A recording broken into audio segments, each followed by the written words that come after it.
నమస్తే, welcome to view digital news. ముందుగా headlines. TDP ఎమ్మెల్యేలు, ఎంపీలు, నేతలతో ముఖ్యమంత్రి నారా చంద్రబాబు నాయుడు టెలికాన్ఫరెన్స్. నిత్యం విషం చిమ్మటం, తప్పుడు ప్రచారమే వైఎస్ఆర్సీపీ పని అన్న చంద్రబాబు నాయుడు.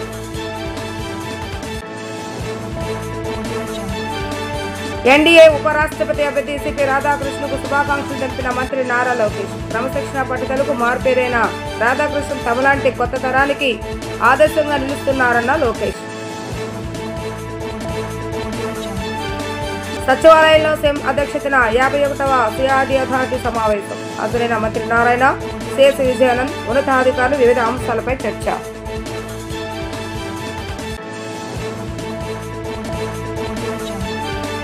రాష్ట్రంలో వైఎస్ఆర్సీపీ నిత్యం విషం చెమ్మటం, తప్పుడు ప్రచారం చేయటమే పనిగా పెట్టుకుందని ముఖ్యమంత్రి నారా చంద్రబాబు నాయుడు మండిపడ్డారు. సోషల్ మీడియా, సొంత టీవీ, పత్రికల్లో అనుబంధ మీడియాతో అసత్యాలు ప్రచారం చేస్తున్నారని ఆగ్రహాన్ని వ్యక్తం చేశారు. రాజధాని అమరావతి మునిగిపోయిందని, ప్రాజెక్టులు కొట్టుకుపోతున్నాయని, ఊళ్లు మునిగిపోతున్నాయని వైఎస్ఆర్సీపీ ప్రజలను భయభ్రాంతులకు గురి చేస్తుందని చంద్రబాబు నాయుడు సందర్భంగా ధ్వజమెత్తారు. తెలుగుదేశం ఎమ్మెల్యేలు, మంత్రులు, ఎంపీలు, ఎమ్మెల్సీలు, పార్లమెంట్ అధ్యక్షులు, కోఆర్డినేటర్లు, జనరల్ కోఆర్డినేటర్లు, గ్రామ మండల స్థాయి కార్యకర్తలతో చంద్రబాబు నాయుడు టెలికాన్ఫరెన్స్ నిర్వహించారు. ఈ సందర్భంగా సుపరిపాలనలో తొలి అడుగు కార్యక్రమం నిర్వహణ, పార్టీ కమిటీల నియామకం అంశాలపై చర్చించారు. రాజధాని కోసం పొన్నూరును ముంచారని ఒకసారి, కొండవీటి వాగ్ ఎత్తిపోతుల పంపులు పనిచేయడం లేదని మరోసారి, ప్రకాశం బ్యారేజ్ ప్రమాదంలో పడిందని ఇంకోసారి వార్తలు వేశారని విమర్శించారు.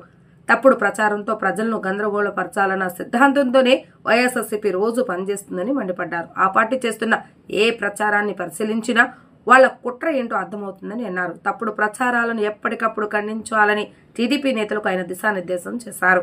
మంత్రులు, పార్టీ నాయకులు ఈ విషయంలో మరింత చొరవ చూపాలని సూచించారు. లేకపోతే ప్రజలు ఆ తప్పుడు ప్రచారాలను నిజమని నమ్మే స్థాయికి వైఎస్ఆర్సీపీ వారు తీసుకువెళ్తారని చెప్పారు. మంచి గురించి మాట్లాడటమే కాకుండా చెడు చేసేవారి గురించి కూడా ప్రజలకు చైతన్యపరచాలని నేతలకు ఆయన దిశానిర్దేశం చేశారు.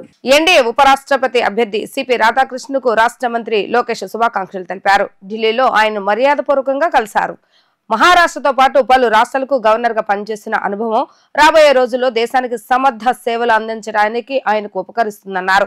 క్రమశిక్షణ పట్టుదలకు మార్పేరైన రాధాకృష్ణమూర్తి లాంటి కొత్త తరానికి ఆదర్శంగా నిలుస్తారని అన్నారు.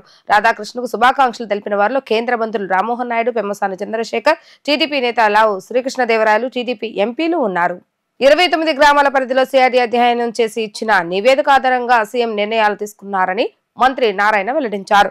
నీటి సరఫరాకు 64.35 కోట్ల రూపాయలు, సెవరేజ్ వాటర్ కు 110 కోట్ల రూపాయలు, రహదారులకు 339.04 కోట్ల రూపాయలు, వీధి దీపాలకు 12.25 కోట్లతో పనులకు ఆమోదం తెలిపామని వెల్లడించారు. 7 ఏళ్ల పాటు చేసిన పనుల నిర్వహణకు కలిపి మొత్తం 904 కోట్ల రూపాయల పనులకు ఆమోదం తెలిపామని స్పష్టం చేశారు.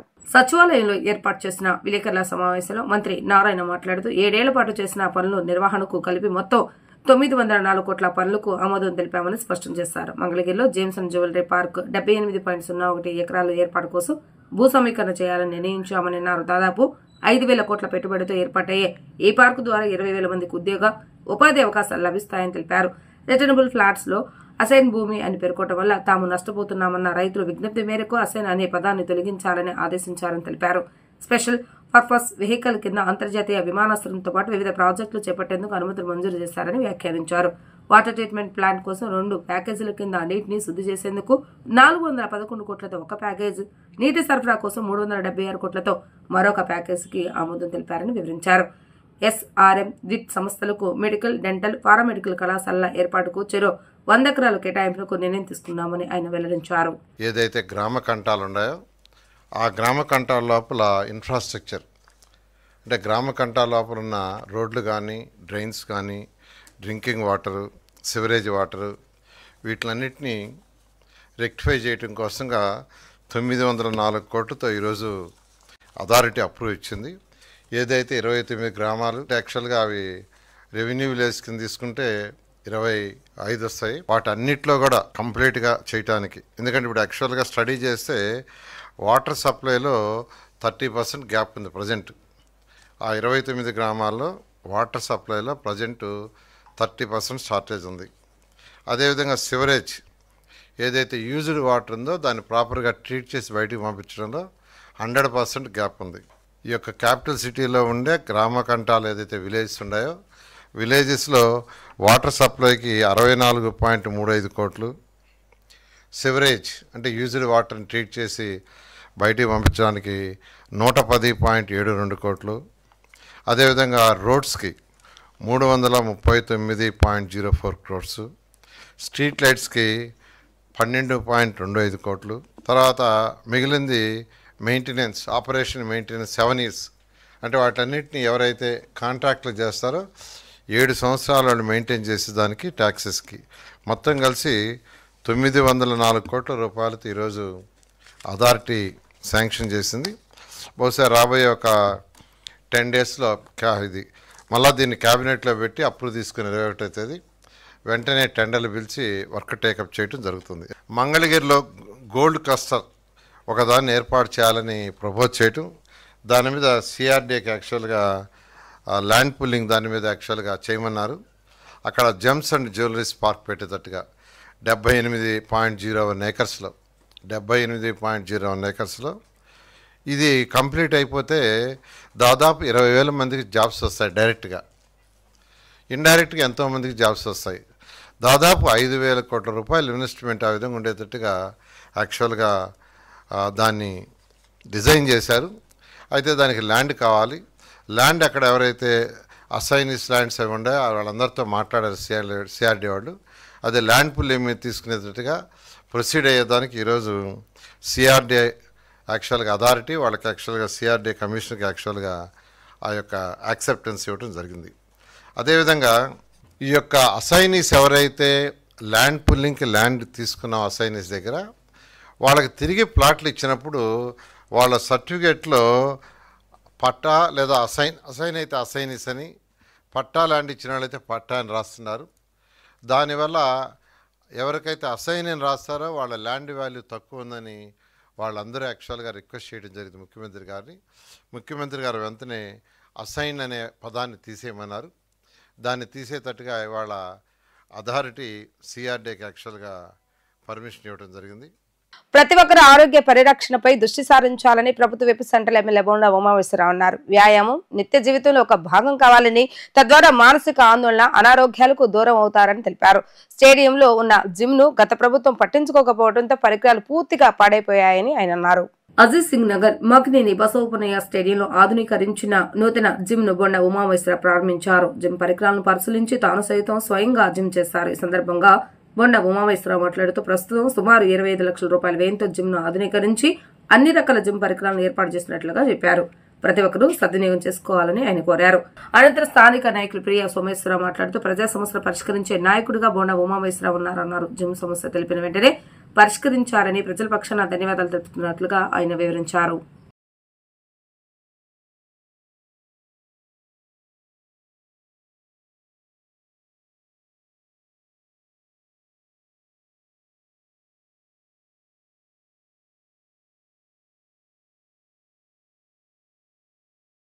తెలుగుదేశం ప్రభుత్వం అధికారంలోకి వచ్చినాక గౌరవ ముఖ్యమంత్రి చంద్రబాబు నాయుడు నాయకత్వంలో డివిజన్ల వారీగా ప్రజల అవసరాలను గుర్తించి ప్రజల కోరికని వెంటనే స్పందించడం అనేది జరుగుతూ ఉంది. సెంట్రల్ నియోజకవర్గంలో ఇప్పటికీ గత 13 నెలల నుంచి 240 కోట్ల రూపాయలు అభివృద్ధి పనులకి ఖర్చు పెట్టాం. ఇవాళ మాకనేని బసవపున్నయ్య స్టేడియంలో ఇక్కడ ఫుట్బాల్ కోర్టుకి దాదాపు 70 లక్షల రూపాయలు కేటాయించాం. టెండర్లు జరిగినాయి. అట్లాగే జిమ్ము మరి 25 లక్షలు పెట్టి ఆధునీకరించాం. అంతా కూడా కొత్త ఎక్విప్మెంట్ పెట్టి ఇక్కడ ఎందుకంటే ఈ సింగనగర్ ప్రాంతంలో మధ్యతరగతి దిగువ మధ్యతరగతి యువకులు వీళ్ళందరికీ మాకనేని బసవపున్నయ్య స్టేడియం అనేది చాలా సెంటర్ పాయింట్. మరి రిటైర్డ్ ఎంప్లాయీస్ కానీ అందరూ కూడా దీంట్లో అందరూ కూడా ఉపయోగించుకుంటారు. దీన్ని గత ప్రభుత్వం నిర్లక్ష్యం చేసింది. ఎక్కడా కూడా చిన్న వస్తువు కూడా అమ్మచ్చలా. ఇవాళ ఈ ప్రభుత్వం వచ్చినాక స్థానిక కమిటీ వాకర్స్ కమిటీ వీళ్ళందరూ కూడా మా దృష్టికి తీసుకొచ్చినాక వెంటనే దాన్ని ప్రతిపాదన సిద్ధం చేసి అన్ని ఎక్విప్మెంట్లను కూడా టెండర్లు పిలిచి ఇవాళ బ్రహ్మాండమైన జిమ్ తయారు చేసాం. అలాగే సెంట్రల్ నియోజకవర్గంలో అన్ని పార్కుల్లో ముఖ్యంగా మా మహిళా సోదరీమణులు జిమ్ చేసుకోవడానికి ఓపెన్ జిమ్లు పెట్టాం. అన్ని చోట్ల అన్ని పార్కుల్లో ఓపెన్ జిమ్లు పెట్టాం. అట్లాగే యువకులకి ఎక్కడికక్కడ డివిజన్లో జిమ్స్ పెడతా ఉన్నాం. ఫిట్నెస్, శారీరక వ్యాయామం అనేది చాలా కీలకమైనది. ప్రజలు ప్రభుత్వం పెడుతున్నటువంటి సదుపాయాలన్నింటినీ ఉపయోగించుకోవాలి. యోగా చేయాలి, జిమ్ చేయాలి, ఫిట్నెస్ ఉండాలి. ప్రతి ఒక్కళ్ళు కూడా ఆరోగ్యం అనేది చాలా ముఖ్యమైనటువంటి అంశం కాబట్టి ఆరోగ్యాన్ని కాపాడుకోవాల్సిన బాధ్యత అందరికీ కూడా ఉంది. దానికి ప్రభుత్వం నుంచి అన్ని చర్యలు చేపడతా ఉన్నాం. ఎక్కడికక్కడ వాకింగ్ ట్రాక్లు బ్రహ్మాండంగా సిద్ధం చేస్తూ ఉన్నాం. మహిళల కోసం, పిల్లల కోసం ఓపెన్ జిమ్స్ రెడీ చేస్తూ ఉన్నాం. అట్లాగే వెయిట్ లిఫ్టింగు, బాడీ బిల్డింగు, అలాగే ఫిట్నెస్ కోసం ఇలాంటి జిమ్స్ రెడీ చేస్తూ ఉన్నాం. అన్ని రకాలుగా ఇటు క్రీడలు, ఇటు శారీరక వ్యాయామం, ఫిట్నెస్ అన్నిట్లు కూడా ఈ ప్రభుత్వం అన్ని రకాలుగా బాధ్యత తీసుకుని తెలియజేసుకుంటూ ఈ జిమ్ని ఇక్కడ వచ్చిన వాళ్ళందరూ కూడా ఉపయోగించుకోవాలని కోరుకుంటూ సెలవు తీసుకుంటాం. వర్షం పడితే మునిగిపోయి పరిస్థితిలో ఉంది గత పాలకులు. ఈ రోజున మా ఎమ్మెల్యే బోనం మహేశ్వరరావు గారు వచ్చిన తర్వాత ఈ నియోజకవర్గానికి ఎన్నో రకాలుగా అభివృద్ధి చేశారు. ఇప్పుడు ఆ గ్రౌండ్లో వాకింగ్ ట్రాక్లు కానీ వాకింగ్ చేసుకోవడానికి ప్రజలకు ఇబ్బందిగా ఉండేటప్పటికి ఆయన 37 లక్షల వ్యయంతో ఆ గ్రౌండ్ అభివృద్ధి పనులు చేయడం జరిగింది. అలాగే ఈ రోజున ఇక్కడ జిమ్ము, ఇక్కడ ఉన్నారు మధ్యతరగతి ప్రజలు, పేదలు ఎంతోమందికి సౌకర్యాలు కలగాలని ఆయన అనేక రకాలుగా యూత్ మెయిన్ ప్రోత్సహించి ఆయన అనేక రకాలుగా యూత్ ముందుకెళ్ళాలని ఈ సెంట్రల్ నియోజకవర్గంలో ఈ రోజున 25 లక్షల వ్యయంతో ఇక్కడ జిమ్ ఏర్పాటు చేయడం జరిగింది. ఆ జిమ్ను ప్రజలందరూ సన్నిధ్యం చేసి అందరూ ఉపయోగించుకోవాలని కోరుతూ ఈ రోజున మరి ఈ 58వ డివిజన్లో మేము ఆయనతో పాటు ఈరోజు జిమ్ ఓపెనింగ్ రావడం కూడా జరిగిందని తెలియజేస్తాం. భారతీయ సంస్కృతికి మూలాలు గిరిజన తెగల్లోనే ఉన్నాయన్న విషయం మనం మర్చిపోకూడదని ఎమ్మెల్యే మండలి బుద్ధాప్రసాద్, మాజీ ఎంపీ గోకరాజు గంగరాజ్ అన్నారు. మానవులంతా మొట్టమొదట అడవుల్లో నివసించిన వాళ్ళేనని, తర్వాత మనం మైదాన ప్రాంతాల్లోకి వచ్చామని, వాళ్ళు ఇంకా అడవుల్లోనే ఉన్నారని చెప్పారు. అడవుల్లో ఉన్నా కూడా వారు కట్టుబాట్లు, సంస్కృతి, సాంప్రదాయాలను విడిచిపెట్టకుండా సరే అనుకుంటూ ముందుకు వెళ్తున్నారు వారు గిరిజనులని తెలిపారు. ప్రపంచంలో వచ్చిన మార్పుల వల్ల ఇబ్బంది పడుతున్న వారు గిరిజనులని చెప్పారు. ఆంధ్రప్రదేశ్ రాష్ట్ర సృజనాత్మకత సంస్కృతి సమితి వారి సౌజన్యంతో ప్రపంచ ఫోటోగ్రఫీ దినోత్సవాన్ని మహాత్మాగాంధీ రోడ్లోని ఎంబీవీకే భవన్లో నిర్వహించారు. ఈ సందర్భంగా ఏర్పాటు చేసిన ఛాయాచిత్ర ప్రదర్శన ఆకట్టుకుంది. ఈ కార్యక్రమానికి ముఖ్య అతిథిగా విచ్చేసిన మాజీ ఎంపీ గోకరాజు గంగరాజు, ఎమ్మెల్యే మండలి బుద్ధాప్రసాద్ మాట్లాడుతూ అడవుల్లో ఉన్నా కూడా వారి యొక్క కట్టుబాట్లు, సంస్కృతి, సాంప్రదాయాలను విడిచిపెట్టకుండా సమరయ్యనుకుంటూ ముందుకు వెళ్తున్న వారు గిరిజనులని తెలిపారు. ప్రపంచంలో వచ్చిన మార్పుల వల్ల ఇబ్బంది పడుతున్న వారు గిరిజనులని చెప్పారు.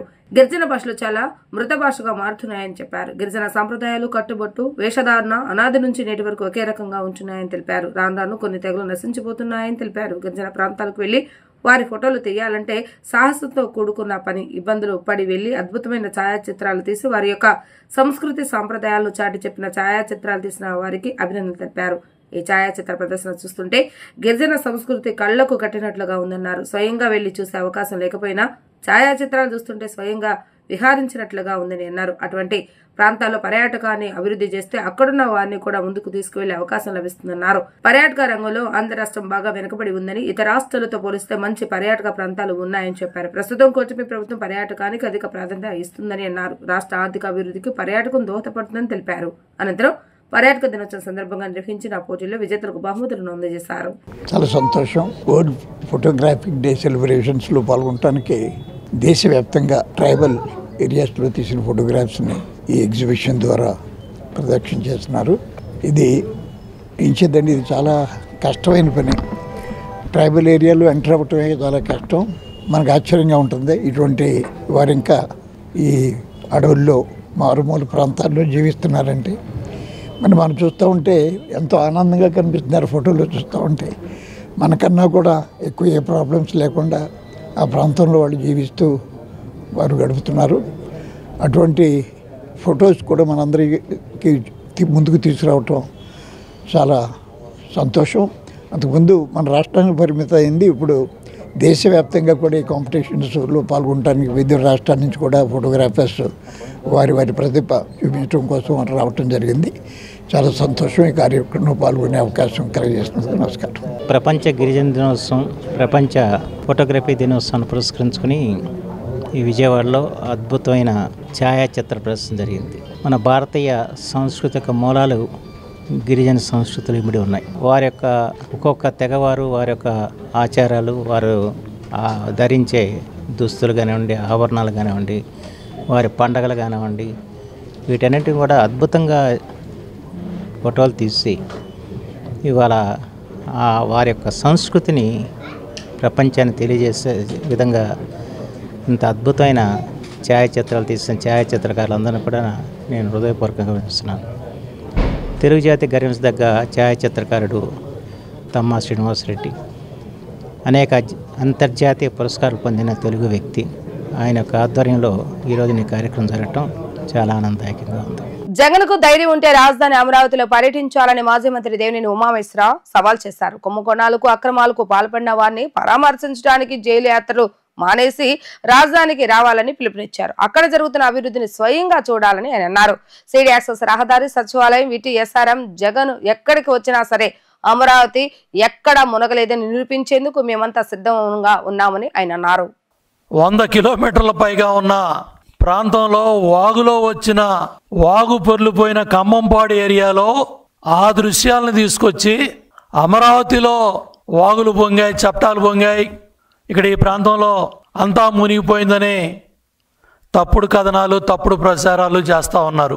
దీన్ని తీవ్రంగా ఖండిస్తూ ఉన్నాం. జగన్మోహన్ రెడ్డికి దమ్ము ధైర్యం ఉంటే ఈ తప్పుడు కథనాలు, తప్పుడు వ్యాఖ్యలు, ఈ ఫేక్ ప్రచారాలు పక్కన పెట్టి, నీ జైలు యాత్రలన్నీ కూడా పక్కన పెట్టి అసెంబ్లీకి వచ్చి చూడు, సెక్రటేరియట్కి వచ్చి చూడు, హైకోర్టుకు వచ్చి చూడు, SRMలో వేల మంది పిల్లలు చదువుతున్నారు, వెళ్ళి చూడు, రోడ్లు ఎలా ఉన్నాయో, విట్ ఎలా ఉందో చూడు, అమృతం ఎలా ఉందో చూడు. ఓడిపోయి ప్రజలు బుద్ధి చెప్పినా ఒక్క ఛాన్స్ అని అధికారంలోకి వచ్చావు. 151 సీట్లు ఇచ్చారు. 5 సంవత్సరాలు తాడేపల్లి ప్యాలెస్లో పరదాలు కట్టుకొని పనిచేసావు. పల్నాడులో కూడా చంద్రబాబు నాయుడు గారు పర్యటనకి వెళ్తుంటే చంద్రబాబు నాయుడు గారి ఇంటి గేటుకి తాళాలేసి తాళ్ళు కట్టావు. బయటకు వస్తే హెలికాప్టరు, పరదాలు కట్టాలి, చెట్లు కొట్టేయాలి. అమరావతి మీద విష ప్రచారం చేసి 3 రాజధానులని తప్పుడు ప్రచారాలు చేసి న్యాయస్థానాల చుట్టూ తిప్పి శాసనమండలిలో నువ్వు చేసిన పరిస్థితులన్నీ కూడా ఆ రోజు చంద్రబాబు నాయుడు గారు స్వయంగా చూశారు. ఎక్కడో ఉన్న వాగుల్లో, వంకల్లో నీళ్లు తీసుకొచ్చి, ఎక్కడో పొలాల్లో ఉన్న నీళ్లు తీసుకొచ్చి ఇవాళ నువ్వు రా, సీడ్ యాక్సెస్ రోడ్డు చూడు, సెక్రటేరియట్ చూడు, అసెంబ్లీ చూడు, SRM చూడు, విట్ చూడు, హైకోర్టు చూడు, అందరూ కూడా ఎవరి కార్యక్రమాలు వాళ్ళు చేసుకుంటా ఉంటే నువ్వు ఇవాళ విష ప్రచారం చేస్తున్నావంటే, ఇంత ఫేక్ న్యూస్ నీ రోత పత్రికలో, రోత ఛానల్లో చర్చలు పెడుతున్నావంటే బుద్ధి జ్ఞానం ఉందా? ఒక ప్రపంచ స్థాయి రాజధాని నిర్మాణం జరుగుతూ ఉంది. ప్రతి తెలుగువాడు కూడా గర్వపడే విధంగా రాజధాని నిర్మాణంలో భాగస్వామి అవుతూ ఉంటే ఏంటి విష ప్రచారాలు? ఎగువ ప్రాంతాల్లో కురుస్తున్న భారీ వర్షాల కారణంగా కృష్ణా నదికి వరద ప్రవాహం ఉధృతంగా పెరుగుతుంది. విజయవాడ ప్రకాశం బ్యారేజ్ వద్ద నదీ ప్రవాహం తీవ్రమవుతున్న నేపథ్యంలో అధికారులు అప్రమత్తమయ్యారు. నదిలో వరద నీటి ఇన్ఫ్లో క్రమంగా పెరుగుతుండటంతో మధ్యాహ్నంలోపు మొదటి ప్రమాద హెచ్చరిక జారీ చేసే అవకాశం ఉందని అధికార వర్గాలు పేర్కొన్నాయి. ప్రస్తుతం ప్రకాశం బ్యారేజీకి 3.25 లక్షల క్యూసెక్ల వరద నీరు చేరుతుంది. అదే మొత్తంలో నీటిని బ్యారేజ్ గేట్ల ద్వారా దిగువకు విడుదల చేస్తున్నారు. అధికారుల అంచనాల ప్రకారం మధ్యాహ్నానికి వరద ఇన్ఫ్లో 5 లక్షల క్యూసెక్లకు, సాయంత్రానికి 6 లక్షల క్యూసెక్లకు చేరే అవకాశం ఉంది.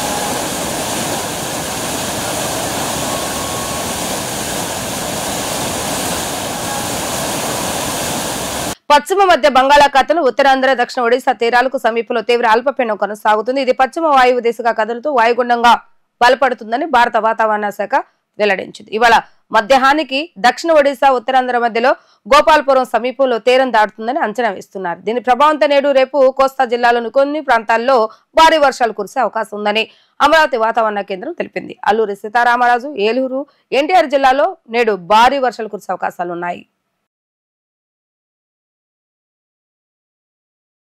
వార్తలు ముగించే ముందు హెడ్లైన్స్ మరొకసారి. టీడీపీ ఎమ్మెల్యేలు, ఎంపీలు, నేతలతో ముఖ్యమంత్రి నారా చంద్రబాబు నాయుడు టెలికాన్ఫరెన్స్. నిత్యం విషం చిమ్మటం, తప్పుడు ప్రచారమే వైఎస్ఆర్సీపీ పని అన్న చంద్రబాబు నాయుడు.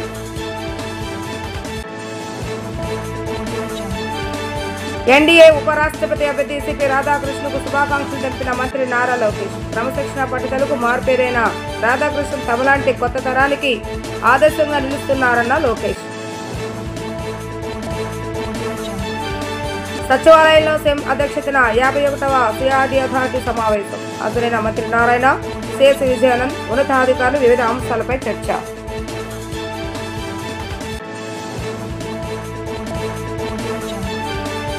ఇవి ఈరోజు వార్తా విశేషాలు. మరలా తిరిగి ప్రసారమయ్యే వార్తల్లో మళ్ళీ కలుద్దాం. అంతవరకు సెలవు. నమస్కారం.